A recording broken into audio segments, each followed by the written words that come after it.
Hi all, Mark O'Hare here from Sporting Bet. This is We Love Betting.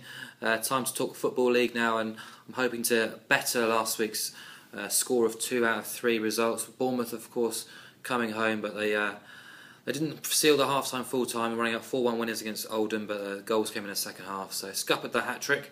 So let's get straight into this week's, and we'll start with a team who actually lost 5-0 and 6-0 in 2 of the last 3 results, but don't let that put you off Ipswich Town this weekend, because they're playing Peterborough at home, and at the moment they're even money with Sporting Bet.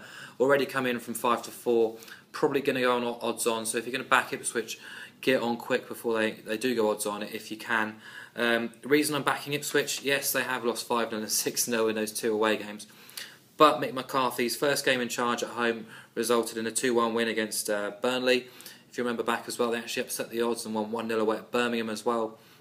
2 wins from 4, and that win against Burnley did end a barren streak of winless home games this year. Yes, it's their only home win of the season, but you've got to believe it Mick's the man to pull them through to safety, and they've got plenty of tools in their armoury if they want to go and attack. And okay, that defence is weak and leaky as well, and people are talking about Mick McCarthy as a defensive coach. He's going to come in, organise that defence. I don't believe so. He never did it at Wolves, did he? So Ipswich are going to go on offensive, and if this is a good time to play Peterborough, it's a good time or more than anything, because they come away from those 4 wins and 6 when we really thought they were going to pull out survival again, and they've sort of changed their tactics as well. Darren Ferguson has gone a more defensive route. Peterborough used to be all about the goals, didn't they? They scored all the goals coming up from League One. Plenty of goals to keep themselves in the Championship, but they conceded many too. But he's changed the tactics, makes a more defensive approach, and they're sort of struggling for goals now as well. And they've now lost 4 games from the bounce. Things just aren't right. There's grumbling from the terraces as well. Fans aren't happy for the first time, well, I can remember anyway, under Ferguson's second stint in charge. And I think it was really sort of emphasised when 4 players were transfer listed for that boozy night out in Peterborough after they lost the game. Things just aren't right there, and slaughtered 4-1 at home by Blackburn last weekend at London Road. Back-to-back away wins at Hull and Barnsley. It seems so long ago now. They're only away wins of the season. They've lost every other game away from home, and at even money, I think Ipswich are primed here to take the game and take the points. They look a good bet to me. Let's move down into League One now, shall we? And it's a game between Coventry and Portsmouth, and if people who follow me on Twitter, I've been backing against Portsmouth, or opposing Portsmouth, should I say, since Michael Appleton's left, and to good effect too. And I've just got to keep doing it, to be honest.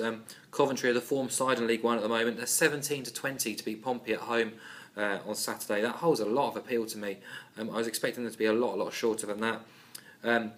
Mark Robbins has come in. He's overseen a real resurgence in the Sky Blues since replacing Andy Thorne. He's guided them out of the drop zone now.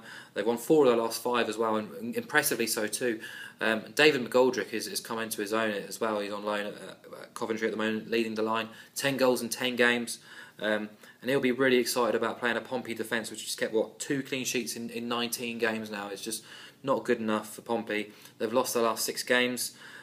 Yet more players leaving on a week-to-week basis. Looks like the impossible job for Guy Whittingham. I don't envy him at all. And at 17-20, Coventry look like the best bet for me from the League One coupon. So let's go down to League Two then, and it's a game and a team. Oxford United against Northampton. Those are people who follow We Love Betting will know I put Oxford against Torquay up for over 2.5 goals fairly recently. The game ended 0-0 quite typically. Well, I'm going back on the over 2.5 goals against Northampton, basically because the Cobblers are in town. They've scored 3 goals in the last 4 games, or at least 3 goals in the last 4 games, which isn't too much of a big surprise for me. I put them up as promotion candidates in League Two, but Bayo Akinfenwa's form certainly is. He's in absolutely stunning form. 6 goals now and 3 league wins, and he seems to get better every week. But he also seems to get bigger every week. That arse is just it's just getting too big, but it seems to be working for him. And you look at Oxford. 6 of Oxford's last 8 league games, and 70% overall of their matches have gone over 2.5 goals. Up until recently, the Kassam Stadium was the place to be for goals in the Football League, the highest scoring ground in all the leagues. Not so anymore, but they've still had 28 goals in the home league games. But look at Northampton on the road as well, 29 in their away games.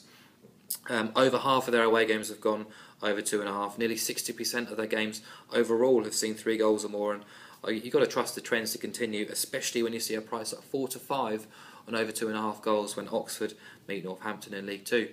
So that rounds it up. In reverse order, it's Oxford against Northampton, over 2.5 goals at 4-5. Coventry at 17-20 to beat Portsmouth in League One.